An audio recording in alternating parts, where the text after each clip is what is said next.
Minute d'amour avec Marie. Intimité conjugale.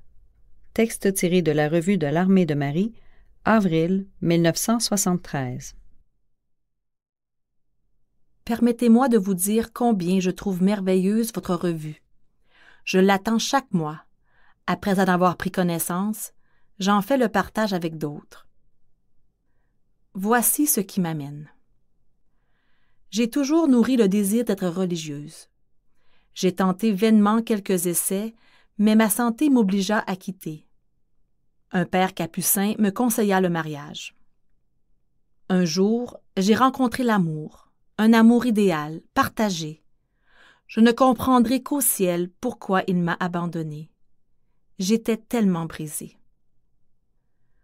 Enfin, après une période de repos, j'ai rencontré celui qui est devenu mon mari. Il m'a aimée tout de suite et n'a jamais cessé depuis. D'après mon directeur, c'était lui qu'il me fallait.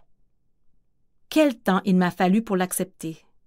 Il était bon pour moi, mais il n'était pas sur le bon chemin. Alors, j'ai pensé que je devais m'oublier et travailler à rendre un autre heureux. Je ne vous dirai pas tout ce que j'ai souffert, surtout les premières années. Mais Dieu, qui est si bon, et la Vierge Marie m'ont choyé. J'ai promis devant l'autel qu'il ne saurait jamais que je ne l'aimais pas de tout mon cœur. Pas facile, mais après 20 ans de mariage, on s'habitue, et c'est presque de l'amour, en tout cas, une sorte d'amour qui n'est pas égoïste. C'est peut-être le plus beau. J'ai conservé mon premier enfant de peine et de misère, et il en a été ainsi pour les autres. Que de maladies.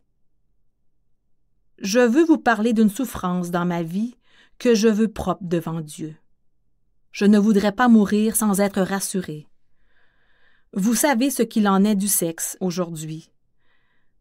Demande m'a été faite, pendant quelque temps par mon mari, d'avoir des relations conjugales qui ne me semblaient pas permises, mais une permission qu'il dit avoir reçue d'un prêtre au confessionnal. Ce qui m'a été demandé me répugnait à l'extrême. J'ai accepté pour ensuite refuser, tout en acceptant l'intimité telle que Dieu la veut dans le mariage. Je n'aurais jamais voulu offenser Dieu. Je vous en prie, éclairez-moi.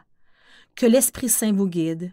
Je veux que ceux qui cherchent le visage du Seigneur en trouvent un peu le reflet sur mon visage, puisque les yeux sont le miroir de l'âme. Signé Aline. Chère Aline, je vous rassure immédiatement en vous disant que pour offenser Dieu gravement, il faut 3 choses: matière grave, connaissance suffisante et plein consentement de la volonté. Votre volonté n'adhérait pas à cette demande érotique et marginale faite par votre mari qui prétendait détenir toute permission du prêtre en confession.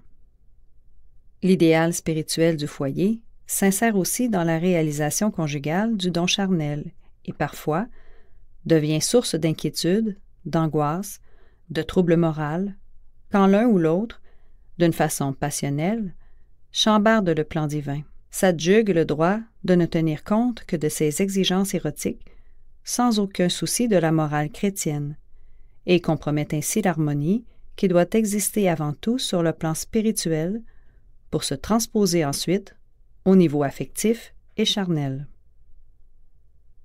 Que d'hommes se bercent d'égoïstes illusions et causent des souffrances inexprimées et inexprimables à la compagne qui pourtant fait preuve d'une compréhension accueillante, par tendresse, par amour pour lui. Se doutent-ils de ce bouleversement intérieur dont ils sont la cause? Vous avez marqué le point final à cette sorte d'exigence et il a compris. Heureux êtes-vous, car tant d'autres en arrivent à vivre comme des bêtes et avilissent au même niveau la compagne de leur vie. Remerciez Dieu et vivez en paix, car Dieu sait comprendre vos sentiments, vos angoisses et vos regrets. Il sait surtout saisir les nuances qui s'établissent en ces sortes d'écartèlement de l'âme, qui se veut fidèle aux principes religieux, tout en ne refusant pas ses devoirs conjugaux, s'ils sont bien sûr dans la ligne des manifestations permises qui ennoblissent l'acte conjugal au lieu de l'avilir. Vous avez connu autrefois un amour idéal, partagé, et tout s'est évanoui, vous laissant brisé, incapable de comprendre.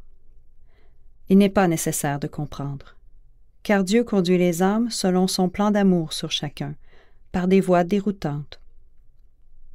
Vous avez épousé, sans connaître le grand amour, celui qu'il vous réservait pour époux.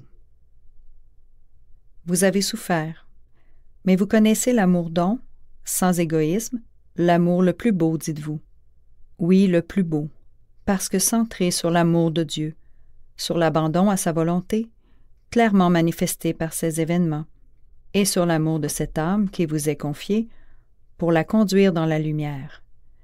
Car si d'abord nous sommes unis à Dieu, nous le sommes avec tous nos frères humains, et plus spécialement ceux qui l'attachent à nos pas. Il y a chez vous une source de richesse et de grâce spirituelle, car vous avez su fleurir là où Dieu vous a semé. Demeurez dans la grâce de Dieu, et votre joie sera toujours plus grande et plus profonde. Signé Marie-Paul.